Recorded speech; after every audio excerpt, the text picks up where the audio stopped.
Throughout Russia's invasion of Ukraine, Putin has consistently said, look, here is my red line, and if you even dare cross it by 1 foot, I'm going to launch a nuke. Like, that's it. Nuclear weapons, out they come, and that was the threat, to try and mollycoddle the West, to dull them into silence, to stop them from helping send support or further support for Ukraine. But that hasn't happened. If anything, the West has increased support for Ukraine. And every single time Putin has threatened this, if you send tanks, that'll be nuclear weapons. If you send long-range missiles, that'll be nuclear weapons. If you send F-16s, that'll be nuclear weapons. There comes a point where any threat or this repetition of this threat becomes null and void. And a big part, I really do believe, of Ukraine going in and invading Kursk and pushing into Kursk was in part to show that Putin's red lines that he has been drawing are meaningless. That Putin does not do this. He knows he can't. Because he knows he cannot defend his own red lines. Remember, because of, Ukraine taking Russian territory, there should have been nukes already. So there comes a point where you go, what are Russia's real red lines? Do they really have any? And do they have any, justification to really back them up? There's a lot of speculation that's been brought about before. I've brought up this before. Look at the John Oliver piece he did on America's nuclear weapon silos. Even with billions of dollars worth of funding, they're not in too good nick. Bear in mind how we've meant to have perceived Russia, this peer military adversary to America. Just what state is their nuclear arsenal really in? I don't think it's in very good nick at all. So it is worth going over, I think, today, this piece. And this was in the Washington Post. And this is, with the nuclear option now unlikely, Putin struggles to defend his red lines.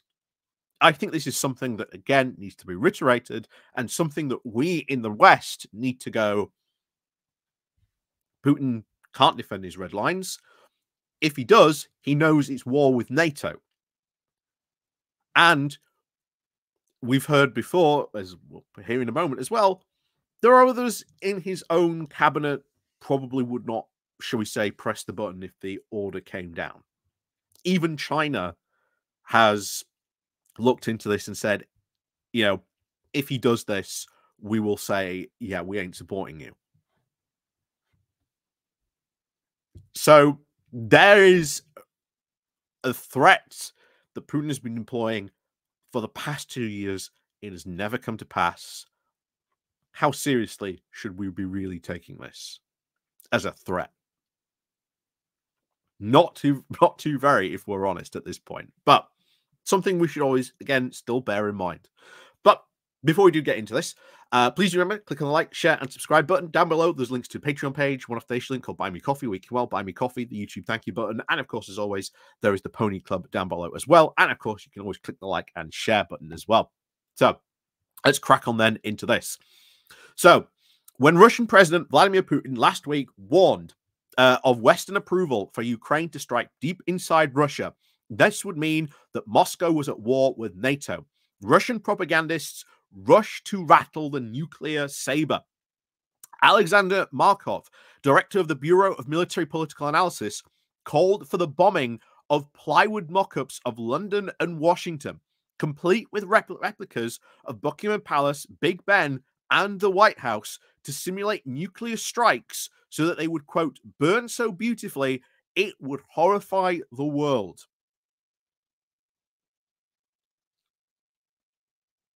I think that sums up a lot. That sums up a lot of the bravado that they are trying to push through. But this has been Russia's play for the longest time. You can't bully us. You can't do anything to us. We have nuclear missiles. And unfortunately, there were a lot of people in the West that basically said, oh, well, no, you can't. Russia's got nuclear missiles. They can do whatever they want. That's not how diplomacy should really work, honestly. It really should not work like that at all. And I think us standing up, backing up Ukraine here in this fight really shows it's time that we took Russia head on in some cases. I think we're reaching that point where we really have to sort of put up a united front and just go, no, we're not taking this anymore. Threaten us all you want. If you do, you know what the consequences will be. But we ain't going to let you get away with this anymore. And I think that's something that the West is now really waking up to. The Speaker of the Lower House, Valchu Voldin, also warned that strikes on Russia would lead to war with nuclear weapons and reminded the European Parliament that its headquarters in Strasbourg was only a 3-minute flight for a Russian ICBM.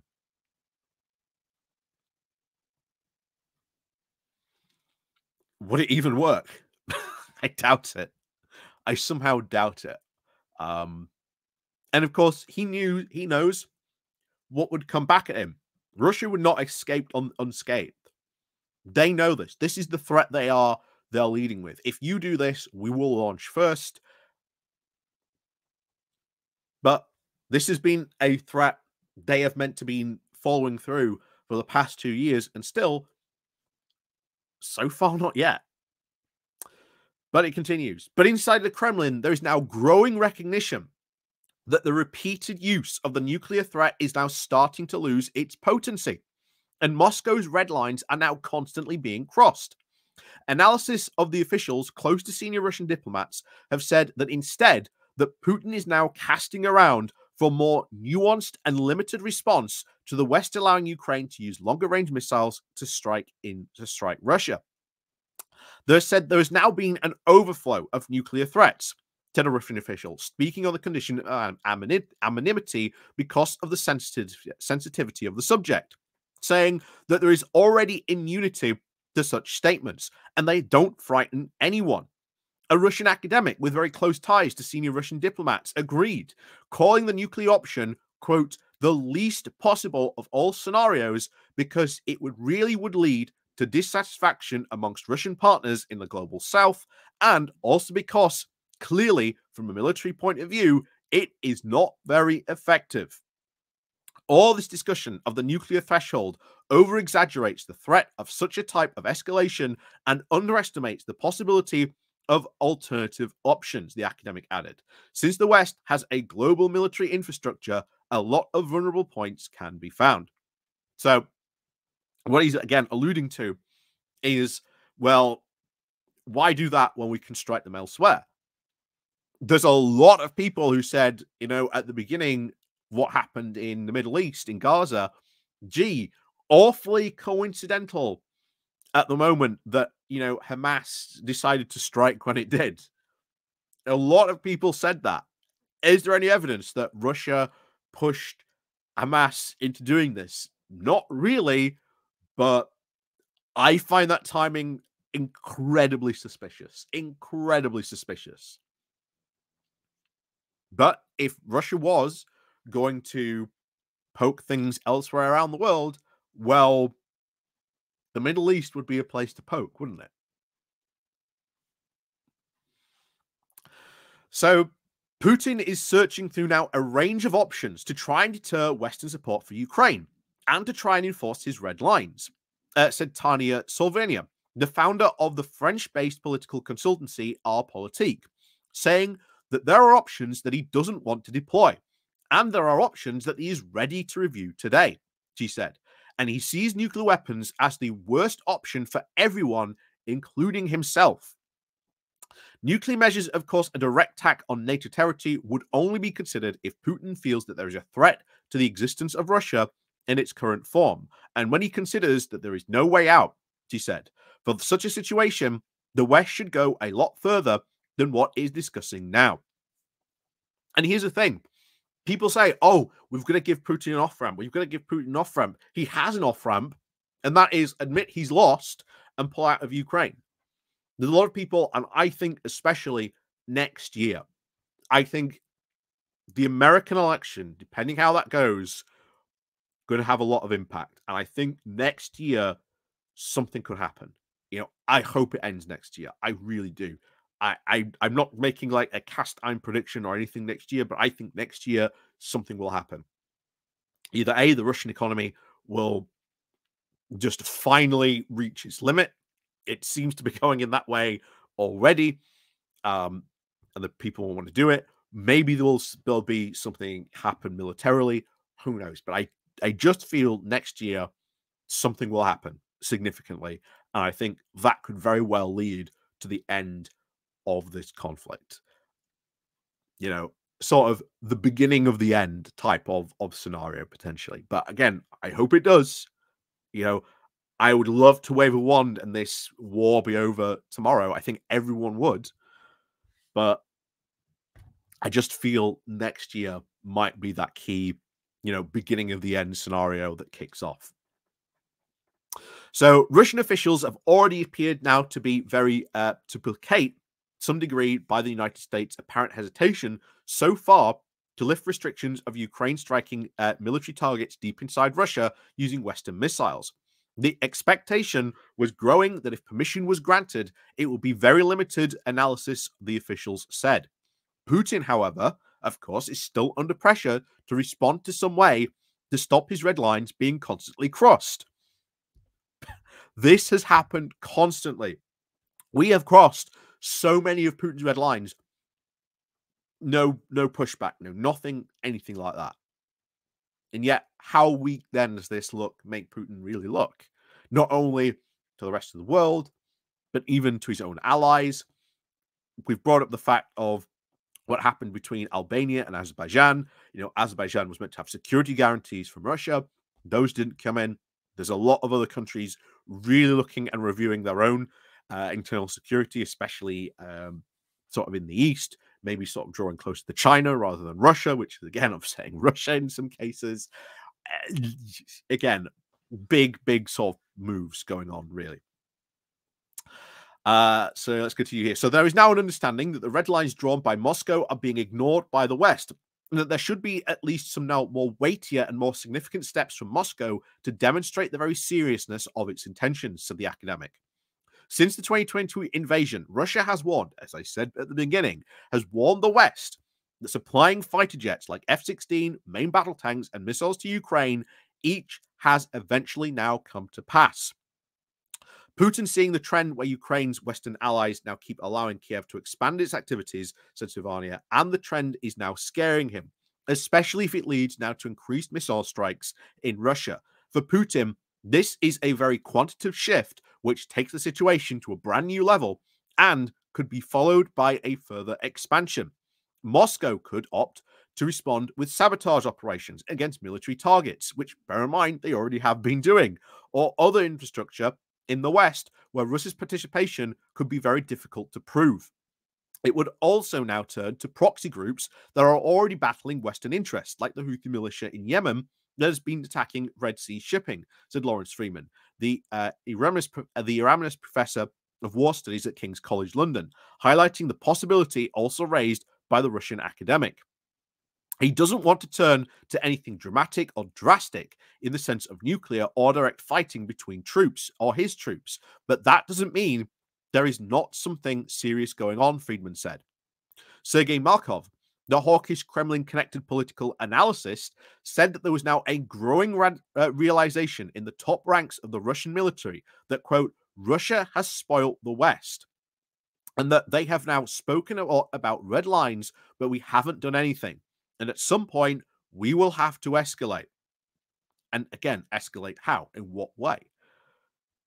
Now, again, it is the $15 billion question. What way are they going to escalate? How are they going to escalate this? Do they continue with sabotage operations? We know those have already been taking place. There was the attempted assassination of the Rheinmetall CEO in Germany that took place not that too long ago. We've already had, shall we say, a series of mysterious fires across Europe. Not that too long ago, we had the head of MI6 saying Russia's, foreign intelligence has gone a bit feral, which I found incredibly worrying if that's the state that they've gone to. But again, respond in what way and how? And remember, a lot of this annoyance isn't just pointing at the West, it's going up the ladder. Who's at the top of the ladder? Putin's at the top of the ladder. Could someone decide enough's enough? Maybe give him, invite him to a dinner on a shall we say a second story floor, or shall we say third, fourth story, a bit higher than that. Who knows? Who knows what could happen? But there's a lot of frustration I think we don't take into account going on in Russia, which doesn't get very often talked about or broadcast too loudly for obvious reasons, but it's there. You can see it in this article being expressed, the frustration. Remember, Putin is the one in control. He is the one overall in control. And remember what happened to the Tsar, who also was in ultimate overall control. What happened then to the frustration of him being in charge and being in control? Who knows what could happen there indeed. So Markov suggested that possible responses could include the closure of the British embassy in Moscow and strikes on air bases in Poland and Romania, where F-16s being deployed by Ukraine are now based. Since Russia is sure that at some point strikes on Moscow will definitely happen, then we need to hit first, he said. So at that point, closing the British embassy in Moscow, I can see that. That's not a real step on the escalation. However, if they strike bases in Poland and Romania, that's Article 5 territory. And if they strike in Poland, oh boy. I don't know if any of you have followed Poland during all of this, but Poland is ready to rock and roll in a really serious way. Like, they are armed to the teeth. They bought a ton of HIMARS systems after they were proved to be really effective in Ukraine, and they've got them ready to roll. Like they are ready to roll. They have been constantly right, we are ready. If you come at us, Russia, we're ready. I don't know about Romania, but Poland would be the worst place to hit for Russia to do that. Whilst Tavania also dismissed any such strikes on NATO air bases as very unlikely, and only in the case of absolute desperation, I'd say absolute desperation, probably, the nuclear rhetoric does have its uses. She said that she and, of course, Markov do point out how members of the Republican presidential candidates and, of course, Donald Trump's campaign have amplified Moscow's threats as a campaign issue. Gee, I wonder why. I wonder why such things have been amplified. And not only here, we've seen continuously right-wing pundits, Tim Pool, pushing this thing again very recently too. This week, of course, Trump and now former independent candidate Robert F. Kennedy wrote an op-ed for The Hill that the decision to grant Ukraine permission to use Western long-range missiles would put the world at greater risk of nuclear conflagration than any time since the Cuban Missile Crisis, and called for direct negotiations with Moscow instead. Again, I'm not opposed to negotiations happening. It's just what is it that gets negotiated? What happens here? Bear in mind, we've talked about Moscow's crazy demands that they would want. They haven't backed down from their initial demands that they have put forward. In fact, they've only reiterated them. Even at the start of this year, they reiterated what they said in Turkey. And I think they would probably potentially go even further now to try and enact some sort of vengeance plan for how dare you stand up to us. I've talked about this before. Anything that would follow would be an absolutely incredible, brutal occupation if Moscow could get away with it. It would be incredibly brutal. Putin could also see now to increase the threat and play now a golden card by escalating before the elections, Markov claimed. If Putin escalates, then the US will fear nuclear war and Trump will win. Gee, let's watch out to see if that happens anytime soon. Freedom also noted that Putin's nuclear threats were deliberately ambiguous to increase their sense of danger. It sounds menacing, but he never actually is quite specific about what he's going to do. He allows us to make our own interpretations, and people now interpret the worst. Which, again, very true. That's very true. We've seen him that happen a lot when he's made these threats. Oh, remember, we've got nukes. Remember what we've got. Oh, you send those weapons. Well, guess what we've got in our arsenal? So, yeah, ambiguous, absolutely. And I think he is right by letting their own imaginations run wild and their own worst fears. I think that is very, very true. Ultimately, however, let's finish this off. As the effectiveness of the approach wanes, Putin has not yet figured out what to replace it with, said Savalia. And ultimately, there now was a growing sense that no one understands which response Putin would actually eventually choose for every concrete action. I think Putin doesn't understand either, she said. I think that just goes to show you the real sense of desperation there is in the Kremlin over this decision, because there is no way out. Even if Putin manages to walk away with this territory, if you look at what's going on behind the lines, there is a lot of guerrilla activity, a lot of bombings, shootings. That's only that, if anything, gets stepped up, because there will be a Ukrainian resistance movement. Any move to try and extract any type of wealth from these areas will be met with some incredible resistance. Ultimately, probably, I wouldn't be surprised, with the, not so public blessing of Ukraine and maybe the other Western intelligence services, because we should absolutely be encouraging that. Any territory that Russia takes, well,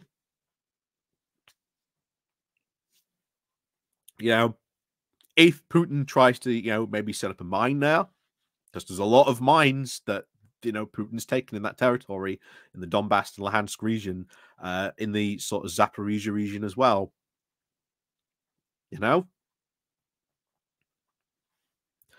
But anyway, that's probably a future conversation for another time. But yeah, we've got to take these threats seriously on some level. We can't fully discount them. We can't ever really fully discount them.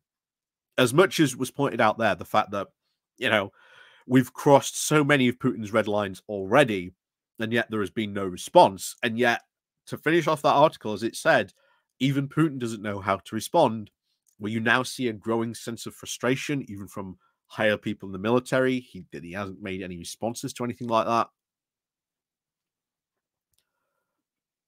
Feels like the American election is going to be a turning point.